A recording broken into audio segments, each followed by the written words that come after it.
মাছ ধরতেছে।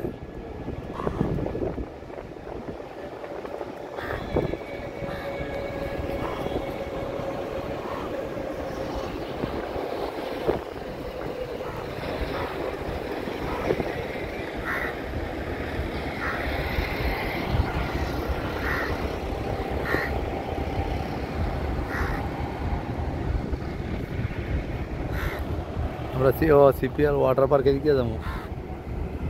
Water park গুলি বিকালে আবার কাপড় চোপড় আলাদা আর কাপড় চোপড় আছে না, কাপড় চোপড়ে কোনটি আছে ভিজা কাপড় কক্সবাজার মেন্ডা যেবা ওইদিকে ঘুরে আসি। যদি প্রাইভেট কার চলে তাহলে তো নিয়ে না। ও সেরা জোয়ার বাতাসে, জোয়ার বাতাসে না। হ্যাঁ বাতা